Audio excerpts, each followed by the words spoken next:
മകൻ്റെ കല്യാണത്തിൽ പങ്കെടുത്തതുമായി ബന്ധപ്പെട്ട് കാസർഗോഡ് ജില്ലയിലെ രാഷ്ട്രീയ അന്തരീക്ഷം മലീമസമാക്കാൻ ശ്രീ രാജ്മോഹൻ ഉണ്ണിത്താൻ MP ആരംഭിച്ച യുദ്ധം അതിൻ്റെ ഒന്നാം ഘട്ട പര്യവസാനത്തിൽ എത്തി നിൽക്കുകയാണ്.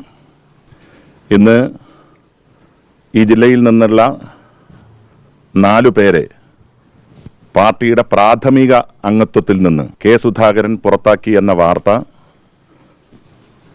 ഉണ്ണിത്താൻ്റെ സന്തത സഹചാരിയായിട്ടുള്ള ഒരു സ്ത്രീ പീഡന കേസിൽ പ്രതിയായിട്ടുള്ള നോയലാണ് ഇന്ന് മാധ്യമങ്ങൾക്ക് നൽകിയിരിക്കുന്നത്. KPCC ഇത് ഏൽപ്പിക്കാൻ അദ്ദേഹത്തെയാണ് ഉത്തരവാദപ്പെടുത്തിയത് എന്ന അർത്ഥത്തിലാണ് നിങ്ങൾക്ക് മുഴുവൻ അദ്ദേഹമാണ് അത് അയച്ചു തന്നിരിക്കുന്നത്. ശ്രീ രാജ്മോഹൻ ഉണ്ണിത്താൻ യഥാർത്ഥത്തിൽ ഈ പ്രശ്നം പരിഹരിക്കേണ്ട ഒരാളായിരുന്നു. പക്ഷെ അതിന് പകരം അദ്ദേഹം ഫേസ്ബുക്കിൽ പോസ്റ്റിട്ടു, എത്ര ഉന്നതനായാലും ഈ രക്തസാക്ഷികളുമായി ബന്ധപ്പെട്ട കേസിൽ എല്ലാവരെയും പുറത്താക്കണം എന്നാവശ്യപ്പെട്ടു. അതിനെ തുടർന്ന് ഞാനൊരു ഫേസ്ബുക്ക് പോസ്റ്റ് ഇട്ടിരുന്നു. ആ ഫേസ്ബുക്ക് പോസ്റ്റ് ഞാൻ അബോധാവസ്ഥയിൽ പിൻവലിച്ചതാണ് എന്ന ഗുരുതരമായിട്ടുള്ള വ്യക്തിഹത്യ നടത്തുന്ന ആരോപണം ശ്രീ ഉണ്ണിത്താൻ പറയുകയുണ്ടായി. പക്ഷേ എൻ്റെ അബോധാവസ്ഥയിലല്ല അത് ഞാൻ പിൻവലിച്ചത്. കോൺഗ്രസിൻ്റെ അഖിലേന്ത്യാ ജനറൽ സെക്രട്ടറി, സംഘടനാ ചുമതലയുള്ള ശ്രീ KC വേണുഗോപാൽ ആ രാത്രിയിൽ എന്നെ നേരിട്ട് വിളിച്ച് ആവശ്യപ്പെട്ടതിൻ്റെ അടിസ്ഥാനത്തിലാണ് ഞാൻ ആ പോസ്റ്റ് പിൻവലിച്ചത്. അതിനുശേഷം KPCC പരസ്യപ്രസ്താവന പാടില്ല എന്നാവശ്യപ്പെട്ടു. ആ പരസ്യപ്രസ്താവന പാടില്ല എന്ന അർത്ഥത്തിൽ ഞങ്ങളെല്ലാവരും മൗനമായി നിന്നു. പക്ഷേ അദ്ദേഹം തുടർച്ചയായി യോഗങ്ങളിൽ അധിക്ഷേപിച്ചു, മാധ്യമങ്ങളെ നേരിട്ട് വിളിച്ച് അവരുടെ മുമ്പിൽ ഘോരഘോരം ഈ പ്രശ്നത്തെ വഷളാക്കാൻ ബോധപൂർവം ശ്രമിച്ചു. അതിനുശേഷം ഗുരുതരമായിട്ടുള്ള നിരവധി ആരോപണങ്ങൾ അദ്ദേഹം ഉന്നയിച്ചു. CPMുമായി ഈ കറക്ക് കമ്പനിക്ക് ബന്ധമുണ്ട് എന്ന രീതിയിൽ അദ്ദേഹം പലതും പറഞ്ഞു. പക്ഷെ ഒന്നുപോലും തെളിയിക്കാൻ അദ്ദേഹത്തിന് സാധിച്ചിട്ടില്ല. ഈ കല്യാണത്തിൽ ഇപ്പം ഞങ്ങൾക്ക് ഓരോ ആളുകൾക്കും പങ്കെടുത്തതിന് ഓരോ കാരണമുണ്ട്. ഈ കല്യാണത്തിൽ പങ്കെടുത്തു എന്ന് കമ്മീഷന് മൊഴി നൽകിയിട്ടുള്ള ഒരാളാണ് ഞാൻ. കാരണം എൻ്റെ എറണാകുളത്തുള്ള ആഡ്സ് പാർക്ക് എന്ന് പറയുന്ന അഡ്വർടൈസിങ് കമ്പനിയിൽ നീണ്ട 19 വർഷക്കാലം എന്നോടൊപ്പം ജോലി ചെയ്ത ശ്രീ അജി എന്ന് പറയുന്ന ഈ പ്രതി എന്നാരോപിക്കപ്പെടുന്ന ശ്രീ ബാലകൃഷ്ണൻ്റെ മൂത്ത മകൻ, അദ്ദേഹം എന്നോടൊപ്പമാണ് അത്രയും വർഷം ജോലി ചെയ്തത്.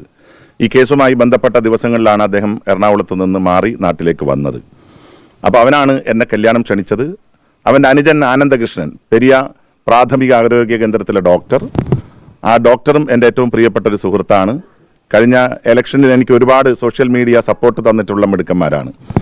അപ്പോൾ അദ്ദേഹത്തിൻ്റെ കല്യാണത്തിൽ പങ്കെടുക്കണം. അതുകൊണ്ട് ഞാൻ ആ ഓഡിറ്റോറിയത്തിന് പുറത്ത് വെച്ച് അദ്ദേഹത്തെ കണ്ട് ഷെയ്ക്ക് ഹാൻഡ് ചെയ്ത് എല്ലാവരെയും ആശീർവദിച്ചതിന് ശേഷമാണ് ഞാൻ വന്നത്. അങ്ങനെ എല്ലാവരും ഓരോ രീതിയിൽ, ശ്രീ രാജേട്ടനാണെങ്കിൽ അദ്ദേഹത്തിൻ്റെ ഓഡിറ്റോറിയമാണ്, അദ്ദേഹം ആ ഓഡിറ്റോറിയത്തിൻ്റെ ഏറ്റവും പ്രധാനപ്പെട്ട ആൾ എന്നുള്ള രീതിയിൽ ആ കല്യാണത്തിൻ്റെ ഏറ്റവും പ്രധാനപ്പെട്ട അടുക്കളയുമായി ബന്ധപ്പെട്ട കോർഡിനേഷൻ നടത്തിയിരുന്നു. ഞങ്ങളെല്ലാവരും അതിൽ 45% ആളുകളും കോൺഗ്രസ്സുകാരാണ് ആ കല്യാണത്തിൽ പങ്കെടുത്തത്. അതുപോലെ തന്നെ ഇപ്പോൾ ഈ കല്യോട്ട് എന്ന് പറയുന്ന സ്ഥലത്തുള്ള ആളുകൾ പോലും ആ കല്യാണത്തിൽ അന്ന് പങ്കെടുത്തിരുന്നു. അതുപോലെ തന്നെ ഈ കല്യാണത്തിന് ഈ വിഭവസമൃദ്ധമായിട്ടുള്ള സദ്യയൊക്കെ വിളമ്പിക്കൊടുത്തു പോലും യൂത്ത് കോൺഗ്രസിൻ്റെ ചെറുപ്പക്കാരാണ്. അപ്പം അത്രമേൽ ഒട്ടും രാഷ്ട്രീയം കലരാതിരുന്ന ഒരു കല്യാണത്തിൻ്റെ റിസപ്ഷൻ, പെരിയയിൽ വെച്ച് നടന്ന റിസപ്ഷനാണ് ഇത്രയും വലിയൊരു ഇഷ്യൂ ആക്കി ഞങ്ങളൊക്കെ രക്തസാക്ഷികൾക്കെതിരാക്കി മാറ്റിയത്. ശ്രീ ഉണ്ണിത്താനോട് പറയാനുള്ളത്, അദ്ദേഹം 1 ലക്ഷം രൂപയാണ് അദ്ദേഹത്തിൻ്റെ ഹോണററിയം മുസ്ലിം ലീഗ് ജില്ലാ കമ്മിറ്റിയുടെ ഓഫീസ് നിർമ്മാണത്തിന് വേണ്ടിയിട്ട് നൽകിയത്. അത് അദ്ദേഹം ഫേസ്ബുക്കിലിട്ടു. ഞാനും 25,000 രൂപ മുസ്ലിം ലീഗിൻ്റെ ജില്ലാ കമ്മിറ്റിയുടെ ഓഫീസ് നിർമ്മാണത്തിന് കൊടുത്തിരുന്നു. പക്ഷെ ഞാനത് ഫേസ്ബുക്ക് പോസ്റ്റ് ഇട്ടിട്ടില്ല. ആ ഉണ്ണിത്താൻ ഇത്ര രക്തസാക്ഷികളുടെ ഈ രക്തത്തിൽ നിന്ന് 2 തവണ ഈ മണ്ഡലത്തിൽ വിജയിച്ച ഉണ്ണിത്താൻ 1 നയാ പൈസ ഈ കേസുമായി ബന്ധപ്പെട്ട് ഇവിടെ ചെലവഴിച്ചിട്ടില്ല. ഞാൻ അദ്ദേഹത്തിന് അന്നും വെല്ലുവിളിച്ചു. അദ്ദേഹം ഈ വീട്ടിൽ വെച്ചാണ് ഞങ്ങൾ യോഗം നടത്തി KPCC പ്രസിഡന്റ് ശ്രീ K സുധാകരനോട് 2 വട്ടം ഈ കേസിനെ സഹായിക്കാൻ ആവശ്യമായിട്ടുള്ള പണം സ്വീകരിച്ചത്. അതിനു മുൻപ് ധീരനായ ശ്രീ മുല്ലപ്പള്ളി രാമചന്ദ്രൻ ഏകദേശം 25 ലക്ഷം രൂപയാണ് ഈ കല്യോട്ട് കേസുമായി ബന്ധപ്പെട്ട ചെലവുകൾക്കായിട്ട് നൽകിയത്. അന്നും ഇന്നും ഈ വാചാടോപമല്ലാതെ 1 നയാ പൈസ ഈ വിദ്വാൻ ഇവിടെ ചെലവഴിച്ചിട്ടില്ല എന്നുള്ളത് പരമമായ ഒരു സത്യമാണ്. അദ്ദേഹം ഇപ്പോൾ ഒരു എന്താ പറയുന്നത് അല്പൻ അധികാരം കിട്ടിയാൽ അർദ്ധരാത്രിക്ക് കുട പിടിക്കും എന്നൊരവസ്ഥയിലാണ് അദ്ദേഹം നടക്കുന്നത്.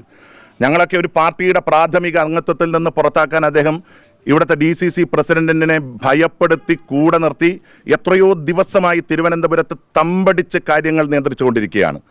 അദ്ദേഹത്തിൻ്റെ നാട്ടിൽ പറയാറുണ്ട്, അദ്ദേഹം അവിടെ പഞ്ചായത്ത് മെമ്പർ ആയിട്ടില്ല. അദ്ദേഹം കുണ്ടറയിൽ 35,000 വോട്ടിന് പരാജയപ്പെട്ട ആളാണ്. അദ്ദേഹം പല രീതിയിലുള്ള കേസുകൾക്കും എന്താണ് പറയുന്നത്, ഇമ്മോറലായിട്ടുള്ള പല കേസുകൾക്കും, ഞാനിപ്പോൾ വ്യക്തിഹത്യ നടത്താൻ ആഗ്രഹിക്കുന്നില്ല, അത് നമുക്ക് രണ്ടാം വട്ടമാവും. അത്തരം കേസുകളിൽ പ്രതിയായ ഒരു മനുഷ്യൻ ഈ കാസർഗോട്ട് വന്നപ്പോൾ ഭാഷകളുടെ നാട്ടിൽ വാക്കിൻ്റെ പോരാളി എന്ന് പറയുന്ന ടാഗ് ലൈൻ അത് ഉണ്ടാക്കി കൊടുത്തവനാണ് ഞാൻ. അന്നു മുതൽ ഇന്ന് വരെ അദ്ദേഹത്തോടൊപ്പം നിരന്തരമായി പ്രവർത്തിച്ച് അദ്ദേഹത്തിൻ്റെ ഓരോ സന്നിഗ്ധ ഘട്ടത്തിലും കൂടെ നിന്ന ആളുകളാണ്. പക്ഷേ അദ്ദേഹം ഈ ജില്ലയെ ആകെ തകർത്തു. പണ്ഡിറ്റ് ജവഹർലാൽ നെഹ്റുവിൻ്റെ ഒരു പ്രസ്ഥാനത്തെ ഏറ്റവും വലിയ ബ്ലാക്ക് മാജിക്കിൻ്റെ ജില്ലയാക്കി മാറ്റി, ദുർമന്ത്രവാദത്തിൻ്റെ ജില്ലയാക്കി മാറ്റി. ജില്ലാ കോൺഗ്രസ് കമ്മിറ്റി ഓഫീസിൽ നിന്ന് ദുർമന്ത്രവാദത്തിൻ്റെ പേരിൽ സാധനങ്ങൾ കൊണ്ടുപോയി.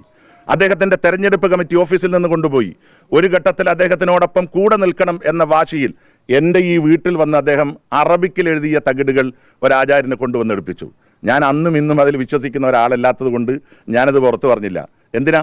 ഇവിടുത്തെ ഹിന്ദുക്കളെയും മുസ്ലിമുകളായിട്ടുള്ള നേതാക്കന്മാരെ പരസ്പരം അടുപ്പിക്കാൻ. ഇവിടുത്തെ ചില മുസ്ലിം കോൺഗ്രസ് നേതാക്കന്മാരുടെ പേര് അദ്ദേഹം പരസ്യമായി പറഞ്ഞു, ഇദ്ദേഹമാണ് നിന്റെ വീട്ടിൽ കുഴിച്ചിട്ടത് എന്ന് പറഞ്ഞു. ആ രീതിയിൽ കാരണം അദ്ദേഹം വരുന്ന സമയം മുതൽ അദ്ദേഹത്തിൻ്റെ ആഗ്രഹം ഇവിടെ മതപരമായിട്ടുള്ള സംഘർഷത്തിൽ നിന്ന് മുതലെടുക്കുക എന്നുള്ളതാണ്. അതിന് അദ്ദേഹം കുടിവായിച്ചത്.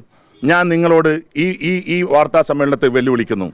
നിങ്ങൾ പറയുന്ന ഏതെങ്കിലും ഒരു സ്കിൻ സ്പെഷ്യലിസ്റ്റ്, ആ സ്കിൻ സ്പെഷ്യലിസ്റ്റിനെ കൊണ്ടുവന്ന് അദ്ദേഹത്തിൻ്റെ കുറി മായ്ച്ചത് അദ്ദേഹത്തിന് ഏതെങ്കിലും രീതിയിലുള്ള അലർജിയാണ് എന്ന് തെളിയിച്ചാൽ ഞാൻ കാസർഗോഡ് പ്രസ് ക്ലബിന് എത്ര വലിയ സംഭാവന നൽകാനും തയ്യാറാണ്. അതല്ലെങ്കിൽ ഞാൻ എൻ്റെ പൊതുപ്രവർത്തനം ഇനി ബാക്കിയുണ്ടെങ്കിൽ അത് അവസാനിപ്പിക്കാൻ തയ്യാറാണ്. അദ്ദേഹത്തിൻ്റെ സ്കിൻ പരിശോധിക്കണം. അത്രയും വലിയൊരു കാട്ടുകള്ളനാണ് ഇദ്ദേഹം.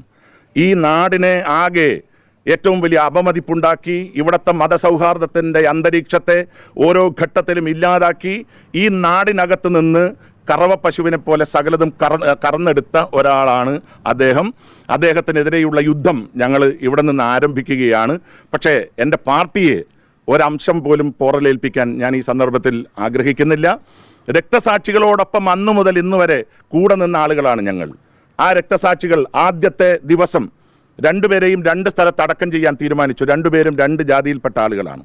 അന്ന് ഞങ്ങൾ നേരിട്ട് പോയി പറഞ്ഞു, 10 സെൻറ്റ് സ്ഥലത്തിൻ്റെ പൈസ തരാം, 2 മക്കളെയും ഒരുമിച്ച് അടക്കം ചെയ്യണം. അന്നു മുതൽ ആരംഭിച്ച യുദ്ധം നിങ്ങൾക്കറിയാമല്ലോ. അഡ്വക്കേറ്റ് CK ശ്രീധരനെയാണ് ഈ കേസ് ഏൽപ്പിക്കാൻ വേണ്ടി തീരുമാനിച്ചത്. എറണാകുളത്ത് അദ്ദേഹത്തിൻ്റെ ഓഫീസിൽ പോയി, അദ്ദേഹം താമസിക്കുന്ന ലോഡ്ജിൽ പോയി ഞങ്ങൾ ഈ കേസ് ഏൽപ്പിച്ചപ്പോൾ അദ്ദേഹം പറഞ്ഞു, മോനെ എന്നെക്കൊണ്ട് ഇത് നടത്താൻ പറ്റില്ല എന്ന്. അന്ന് ആസഫ് അലിയോട് നിങ്ങൾ വിളിച്ചു ചോദിക്കണം. ആസഫ് അലിയോട് പോയി ആസഫ് അലിക്ക് ഈ കേസ് ഏൽപ്പിച്ചത് മുതൽ അതിൻ്റെ പിന്നിൽ നിന്നിട്ടുള്ള ആളുകളാണ് ഞങ്ങൾ. ആ രക്തസാക്ഷികളുടെ പേരിലാണ് ഞങ്ങളുടെ രക്തം കുടിക്കാൻ ഒരു കൂട്ടം ആളുകൾ ശ്രമിച്ചിട്ടുള്ളത്. ഉണ്ണിത മാത്രമല്ല, ശ്രീ ഫൈസൽ ഇതിനകത്ത് വലിയ റോള് വഹിച്ചു. ഈ ഫൈസലിനെ DCC പ്രസിഡന്റ് ആക്കാൻ വേണ്ടി ഞങ്ങളെല്ലാവരും ഒറ്റക്കെട്ടായി പരിശ്രമിച്ചതാണ്. അന്ന് സുധാകരൻ്റെ മേശപ്പുറത്ത് കാസർഗോഡ് ജില്ലയിലെ ഒരു കൂട്ടം നേതാക്കന്മാർ കൊണ്ടുപോയി കൊടുത്ത 2 സ്ത്രീ പീഡന കേസ് ഇദ്ദേഹത്തിനെതിരെ അവിടെ ഉണ്ടായിരുന്നു. ഞാൻ അന്ന് കെ സുധാകരനോട് പറഞ്ഞു, ഇങ്ങനെയുള്ള കേസുകൾ ഒരാൾ അധികാരത്തിൽ വരുമ്പോൾ സ്വാഭാവികമായി ഉണ്ടാക്കുന്നതാണ്, അത് നിങ്ങൾ മാറ്റിവെക്കണം.